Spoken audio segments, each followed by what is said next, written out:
video walkthrough on a Coleman. In the back, you're pre-wired for a backup camera. It does not have the camera, but it's all set up to have one, so you would just buy the kit and have us install that if you choose to. It runs power off your marker lights, so your running lights on your vehicle need to be on. 50 amp short cord. This is your short cord. It will come with a unit, and you can see it's pretty dang long. Cable inlet. So if you're going somewhere that provides cable, you can hook up cable through here. Bumper caps come off. That's going to be the perfect spot to store your sewer hose. These do not come with a sewer hose. That's something you'll have to purchase. This right here is a manual spot for a manual backup crank for these jacks. They are power jacks. The switch is on the other side, and we'll show you when we get to the other side. Slide seals, every once in a while you're going to want to check them. Make sure they're not dry or cracked. They still feel flexible and rubbery. If they start to get dry or cracked, I recommend doing a slide out maintenance, and you can do it yourself or you can bring it in and have us do it. We sell the materials here to do it. Moving along. Let's see if other side of that slide. Right here, so you hook up for city water. So where your camping provides water, that's where you're going to hook it up. Just do a regular hose. I recommend using the hoses like the white hoses here. They have a different coating on the inside, so it won't taste like a garden hose. Black tank flush. So when you are dumping your black tank, you can screw a hose into here, and there's a nozzle in your black tank that's going to flush everything out as you're draining it. And then down here is your dump area. That one's your gray. That one's your black. I always recommend making sure they are closed before taking this off. And I always push them in give them an extra little push in. And then I'll take the cap off, hook my hose up. I'll dump the black tank first usually. Let that get all emptied, and then I'll do the gray tank. And that'll flush out your hose. That way you don't have to carry around a hose that had black tank water in it. Shower. Outdoor shower. See if we can't get my keys out so we can open it up for you. You'll get a key that looks like this. This is what works for the hot and cold out here. Little spot to hang it up. It sits pretty low, so I wouldn't really call it a shower, but if you have kids or pets and they got all sandy or muddy, you can spray them off before they go inside. Big old pass-through storage. That's where you put the unruly children. I'm just kidding. Backup crank for a tongue jack. So you hook it through here, pop that up. This will go in there, and you can mainly run your tongue jack. If the motor would have failed, or you would have lost power. And this is that other crank I was talking about for the backup stabilizer jacks. Right here, a lot of good information here. Has your VIN, you'll need that for insurance. It tells you your unloaded vehicle weight. So 6,412 pounds. So that's how much this trailer weighs right now as it sits. Gross vehicle weight rating. That's how much the trailer will ever weigh. That's the most this trailer can weigh, because that includes your cargo carrying capacity and the weight of everything, and all that. And then your cargo carrying capacity. That's the number you really want to worry about. So it's 2,727 pounds. That's how much cargo you can carry in here. That includes your water.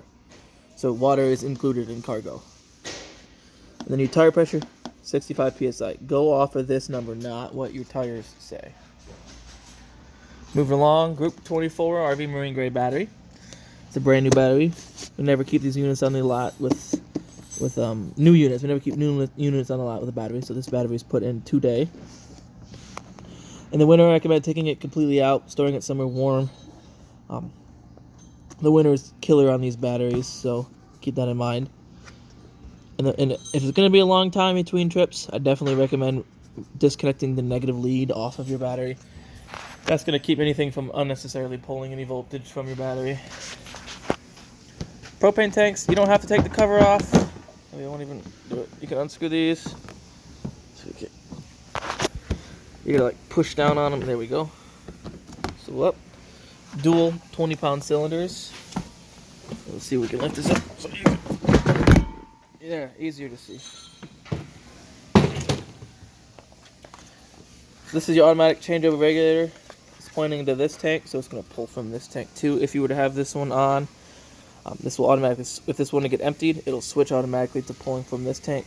However, this doesn't move, saying it has switched. So keep that in mind. Some people have it in the middle like that, thinking, oh, it's going to pull from both tanks equally. No, it does not do that. It's one or the other. Some people also have their tank cracked halfway, thinking they're going to save some propane. No, no, no. All the way open or all the way closed. There is no in between. Power tongue jack with a light. And then you can raise and lower. It beats hand cranking every day of the week. Get your breakaway. That gets hooked to your box, so down in there. So if your hitch work or anything, whatever, to get unhitched, gonna pull that pin out of there, activate the brakes on the trailer, keep it from rolling into traffic or anything like that. They're pre-wired for solar. So you'd buy the Furrion solar charge kit. It all hooks up to here, and then that just trickle charges your battery using this solar power. Passive storage here. Other side of that storage, you do have a light in here, as well as a switch right here, which turns on. These front little accent LEDs.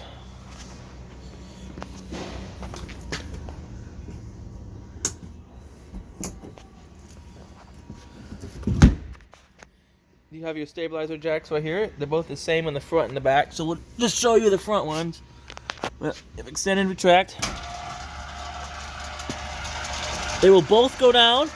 If the ground were to be uneven, if one side were to be other, one jack is going to hit and then stop, and the other one's going to continue to go, and then they'll be able to push up equally. That way you don't tip your camper over because the ground is uneven. Now these are not meant to be used to level your camper. They're stabilizer jacks, not leveling jacks. So what you do is you just snug them down to the ground like that. Do the front and back. That gets all the shake out of it. If you want your camper to be level, front to back with your tongue jack, side to side as you're backing in some blocks underneath your tires on the low side. We sell them plastic blocks here, or you can use, like, if you have an old 2x8 or 2x12, that works just fine. These have a self-resetting breaker in them, so if you overextend them, there's a breaker in there that'll trip and won't reset until about 15 seconds later, 10-15 seconds, and then you'll be able to use them again.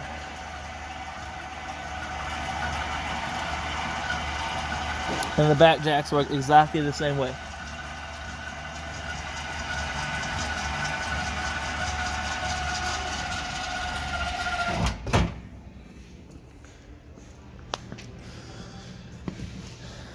Front bedroom, and we'll go into more of that when we go in, but you can get into your front bedroom from here. Water heater, super simple to use. As soon as you're ready to use it, throw this plug into that hole. Well, don't actually throw it, but you screw it in, get it threaded by hand. I always definitely get it threaded by hand because it is a plastic plug. Once it's started, you can tighten it with a 15/16 socket. I use a 15/16 socket here. Here you go. If I can. 15/16 socket with, here, just so I could show you guys what I use. So if you get yourself a cheap ratcheting wrench, cheap socket, and an extension, or we do sell here, it's like a box end wrench, a thin box end wrench you can use to tighten it too. I don't like using those because I always end up hitting my knuckles all over this metalwork. Once the plug's in, this is all set up too. As soon as you hook up water to it, it's going to start filling your water heater. Then you'll be able to turn it on. This is gas and electric. And then after every trip, I definitely recommend draining your water heater. So before you pull your plug out to drain it, you crack your pressure relief, hold it open like that. Water will spew out. Once the water stops spewing out, snap it closed. Then you can take your plug out. If you neglect to do that, you're going to get a bath. And if you've been running it, there's going to be even more pressure, and then you're going to get a hot bath. And you might even risk having this get shot across the campground or wherever, and then you losing it.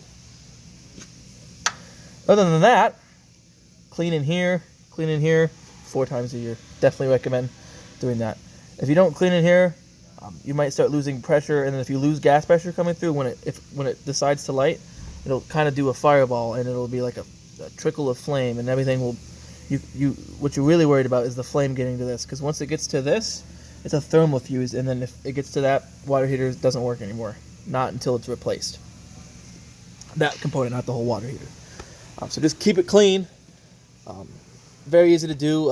If you have those computer dusters, it works. Or if you have a air compressor with a sprayer, stick it in there, it'll come out. It'll shoot everything out of here, keep any debris out of there.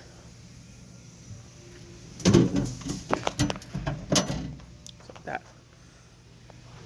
Fridge, just keep cleaning here. Keep these clean. Let it get good airflow. If you want to, you can even pop this panel off. Just give these a quarter of a turn. Pull it out. Then you can clean back there. Range vent. So if you are running the fan on your range vent, and you're going to want to have this open, you just pull it open like that. And to close it, you just push it closed. That's to actually allow the air somewhere to go. Furnace, keep it clean. Just like all the other appliances, they make screens for these. They don't recommend you run them with the screen on, but as far as like storage and traveling, it's good to keep insects or road debris out from in there. Outdoor power, it is GFCI protected. All your GFCIs are on the same circuit, so if one were tripped, they're all going to trip. You also have a cable outlet out here. So if you have like a table or something, you can set a TV out outside and watch it outside. Freshwater fill, so if you go in somewhere where you know they don't provide water, and you want to be able to have water, you can fill your onboard fresh tank at home. Set your hose in there, don't jam it in there, just rest it in there. Turn your hose on and fill it. You can monitor its progress via the monitoring panel. And then that's one of those things, just like your water heater. If you filled it all the way up, you only use half of it, and you're not going camping again for another month, definitely drain it, or else next time you use the water coming out of there, it's going to stink real bad because water gets stagnant after a while. So there's your drain for it right there. You can see it right there.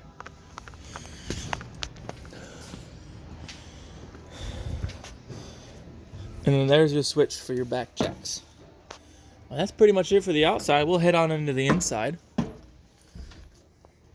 Get your panel here. Do your awning. So move on your awning out. You got LED lights. So exterior lights turns on and off the LEDs. Your awning will go out. And I'll show you what it looks like when it's all the way out. Well, it can't go all the way out because our neighbor over there has got his awning open.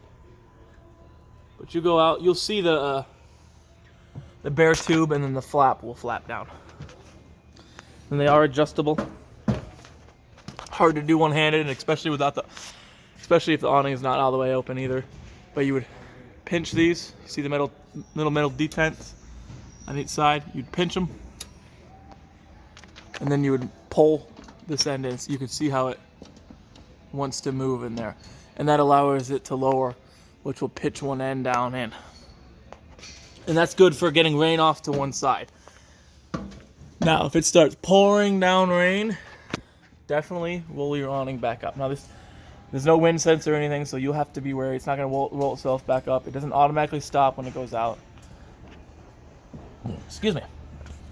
So if you roll it in wet, because it started to rain, you don't want the wind to take it away, I definitely recommend it as soon as it gets sunny again, rolling your awning back out to let the water all dry off. If that fabric holds the water in there, you'll start seeing like black streaks on it from mildew. And then you have your monitoring panel here. So if you hit battery, your battery is always going to read full if you're plugged in. You got fresh, black, gray 1, gray 2. You don't have a gray 2. So it says right here, tanks may vary by model. But we will double check before we go, just so you guys know absolutely sure what kind of setup you have. Water heater on gas and electric, you can run them both at the same time if you want to. If you are going to run electric, make sure there is water in it. You get about 5 minutes before you toast your heating element if you run it with no water in it. Then water pump if you're pulling from the onboard intake, and turn your water pump on. And then you have interior lights. That switch right next to the exterior light switch just does these main 6 lights right here. pretty much it for the monitoring panel. Very easy. Got some sofas. What's that? That sofa recliners. There's an outlet on this side and an outlet on that side. And you can move these. They do unclip, so you can move them wherever you want. I definitely recommend just clipping them down for travel. And we even usually leave these pieces of carpet here that keeps the legs from damaging the floor. And it keeps the straps from damaging the leather. Emergency exit, very easy. Open your window, open your screen, and you dive out the opening. You can just use it as a regular window too if you wanted to.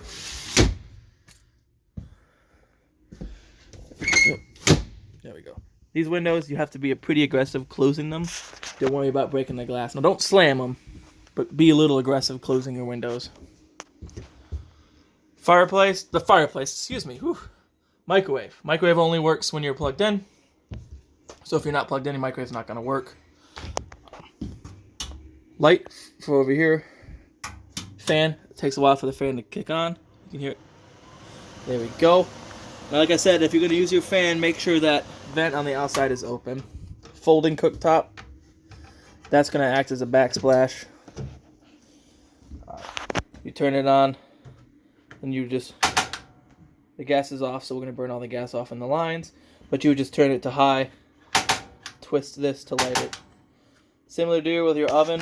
Rather, your oven, you have to turn it to the flame. Push and hold like that. You can see in there, see if you can't see it. There's a pilot you have to light first. So what you're doing is you're pushing this in. And then you light it. That's going to light the pilot. Once the pilot is lit, you can turn it to whatever temperature you want. If you plan on cooking again, you can turn it back to the flame. It shuts the burners off, but leaves the pilot on. Turn it off before you go to bed, though. The light switch here turns the lights on the knobs, as well as the lights in there. Your fridge, very easy. So you have mode, you have your on or off. You have mode. So let it kick on. So auto or propane. Auto is going to fault to 110. If you're plugged in, that's what it's going to use. That's what I recommend using. Just leave it on auto. If you're going somewhere where you know you don't have power, you can switch it to propane if you wanted to. But auto will know that since you're not plugged in, it's to light on propane. And then you have a temperature setting. 3 different settings. Like that. Unlike your normal fridge, these do take 8 to 10 hours to get to the complete operating temperature. So if you can, plug it in the night before. Definitely try to do that. Right below that, got your breaker box and all your fuses. So you got some 15s and what looks like 225s. Definitely recommend keeping a handful of fuses, spare fuses, just in case. And then you do also have, let's see. I just want to show you. I'm going to set this down for a second.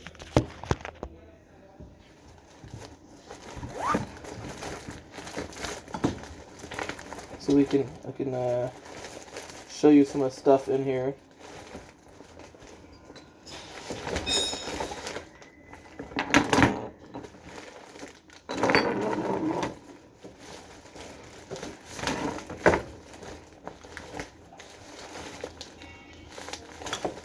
Alright, perfect. Alright.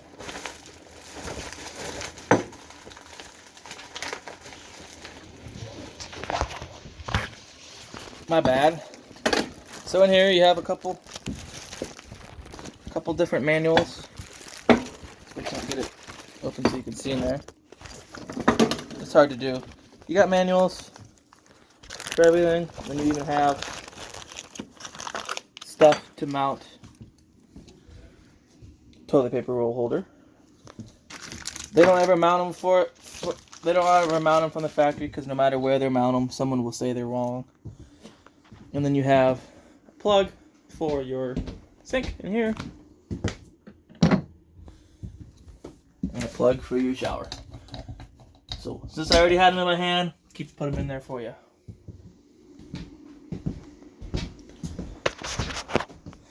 And then, yep, you got this. And this is a manual backup for your slide out. So if your slide out were to ever fail, you can unscrew this piece right here. So there's 2 number squares right there. Pop it off. You see back in there, there's the motor and all that. This would go in the end of the transmission. You'd put it in a drill, and then you'd have to walk back with your slide as you're moving your slide in. And that's the worst case scenario. These type of cable driven slides usually don't get to the point where you can't close them all the way. More storage in here.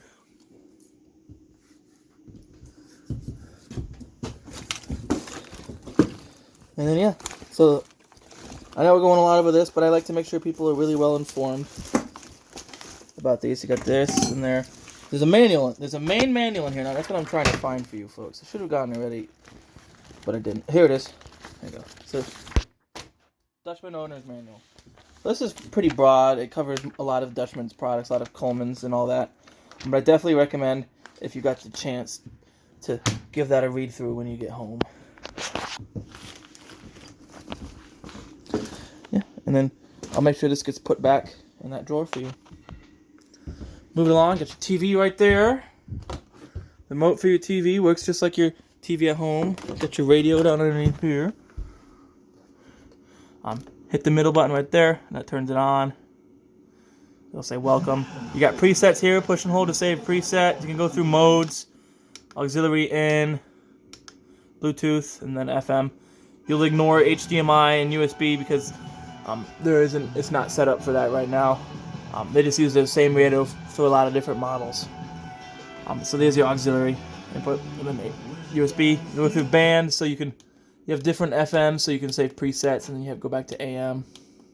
And then you have zones. So if you turn zone 1 off, it's just going to be outside. Zone 2, that'll just be inside. Very easy to use. You have a fireplace in here too, so power on. And you have the light changes the flame.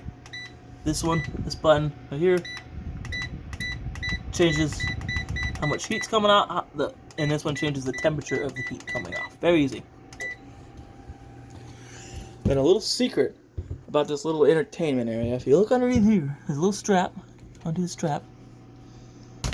Right here like that. Grab this handle. Pull out. Whole thing pivots backwards. And then you got hidden storage here. DVDs, extra stuff. You can even set a DVD player on the shelf, line it up so you can have a DVD player. And then underneath there, that's access to the back of your water heater for doing any bypass for winterization.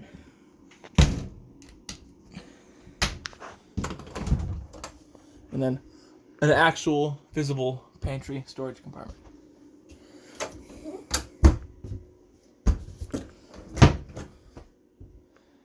And then this turns into a bed. All you do is pop them legs off, rest your table on them little brackets, little shelves there. Take your back cushions, put them on the table, it creates a nice platform. This also turns into a bed. Lift up. We call it a jackknife couch that turns into a nice bed.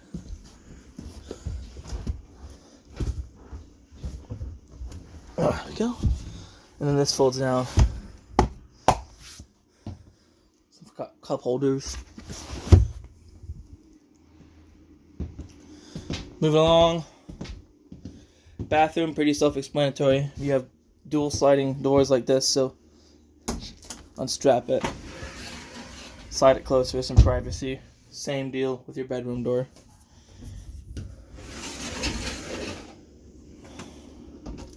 Watch it close. Shower, very simple. Hot and cold. Let's get this hung up. Removable shower head, so if you need to get your back easier, you can take it off there. Make sure this is latch closed when you travel. Otherwise, these doors are just going to slide all over the place, and you might arrive at the campground with a shattered shower door. And unfortunately, that's not something that would be warranted. Got your toilet here. As long as you're pushing this pedal here, you're going to keep flushing. It's very simple to use. Right here, you got a vent with a fan. Always definitely recommend running that if you're going to take a hot shower. That's going to keep all that moisture off of these walls. Little vanity area, very nice. Big medicine cabinet.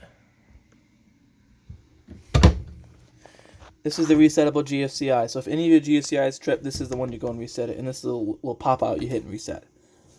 This is your light switch for in here. And then your bedroom lights are all controlled from their fixtures themselves. There's a little center button in there. You have a spot for a TV out here. So you got, you want to see if you can't see. Wi-Fi booster and antenna power. So this does not actually have Wi-Fi in it. It's pre-equipped for the Wi-Fi. That'd be an extra purchase. But if you are going to use your antenna, make sure that light is on. That's your booster for antenna. If you're using cable, turn it off. Get power so you can mount a TV here if you wanted to. Then you have outlet on either side of the bed. And then dual USB ports back there. The bed does lift up for some storage underneath. And that pretty much concludes the interior tour of your Coleman.